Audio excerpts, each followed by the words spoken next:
ചില തെണ്ടികൾക്കെല്ലാം ഭക്ഷണം നൽകുന്ന രേണു സ്തുതിക്ക് സ്തോത്രം. എന്താണ് ഇപ്പോൾ അങ്ങനെ പറഞ്ഞതെന്ന് ചിന്തിക്കുന്നുണ്ടോ? അത് അല്പസമയത്തിന് ശേഷം പറയാം. സാമൂഹ്യ മാധ്യമത്തിൽ നമ്മളെല്ലാം ഏറെ സങ്കടപ്പെടുത്തിയ ഒരു വീഡിയോയാണ് അന്തരിച്ച നടൻ സുധിയുടെ ഭാര്യ രേണു സുധിയുടേത്. 4ാം സ്റ്റേജ് ക്യാൻസറിനോട് പോരാടുന്ന രേണു തൻ്റെ ഏറ്റവും പുതിയ വീഡിയോയിൽ അതീവ വിഷമത്തോടെയാണ് സംസാരിക്കുന്നത്. കീമോതെറാപ്പിയുടെ ഭാഗമായി മുടിയെല്ലാം കൊഴിഞ്ഞു പോയ രേണു ഇപ്പോൾ വിഗ് വെച്ചാണ് തൻ്റെ പ്രിയപ്പെട്ടവരുടെ മുമ്പിലേക്ക് സുന്ദരിയായി എത്തിയിരിക്കുന്നത്.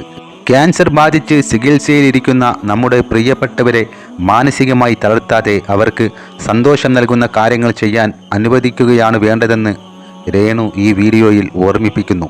അതിൻ്റെ കാരണമായി രേണു പറയുന്നത്, ഇത്തരത്തിൽ രോഗബാധിതയായി കിടക്കുന്ന ഒരാൾക്ക് മനസ്സിൻ്റെ സന്തോഷമാണ് രോഗ അവസ്ഥയിലെ ഏറ്റവും വലിയ ആശ്വാസം എന്നതാണ്. എന്നാൽ ഇതിനിടയിലും തന്നെ വേദനിപ്പിക്കുന്ന ചില ആളുകളെക്കുറിച്ച് രേണു തുറന്നു പറയുന്നുണ്ട്.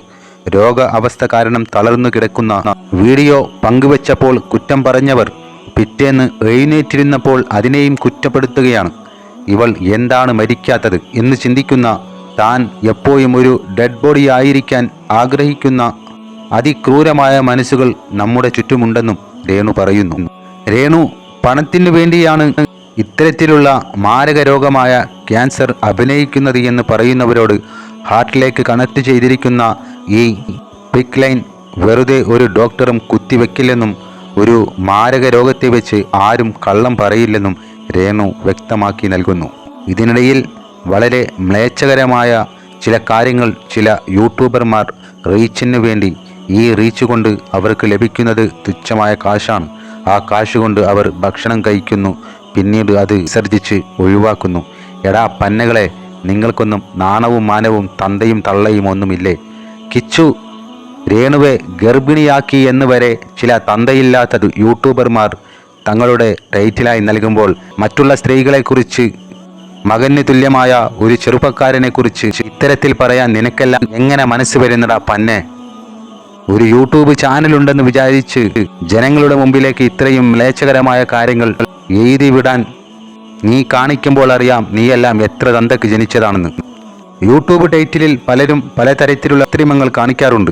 അതെല്ലാം മാന്യമായ രീതിയിൽ പലരും കണ്ണടിച്ച് പോകാറുമുണ്ട്. പക്ഷേ ഇത്തരത്തിൽ ചെയ്യാൻ എങ്ങനെയാണോ തെണ്ടികളെ നിങ്ങൾക്കെല്ലാം കഴിയുന്നത്? അങ്ങനെ വീണ്ടും രേണു സുധിയിലേക്ക് വരാം.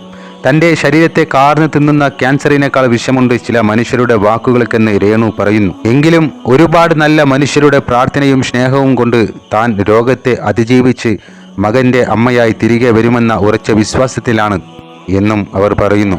ഈ അവസ്ഥയിൽ സന്മനസ്സുള്ളവർ എന്തു പറയും സഹോദരങ്ങളെ? ക്യാൻസർ ബാധിതയായ ഒരു രോഗി രോഗമുക്തി നേടട്ടെ എന്ന് പറയും. അമ്മയും മകനും തമ്മിലുള്ള പ്രയാസങ്ങൾ നീങ്ങി അവർ വീണ്ടും ഒരുമിക്കട്ടെ എന്നും സന്മനസ്സുള്ളവർ ആഗ്രഹിക്കും. പക്ഷേ ചില ആളുകളുടെ ഇടപെടൽ അത് വളരെ മ്ലേച്ഛകരം തന്നെ, വലിയ വിഷമം നൽകുന്നത് തന്നെ.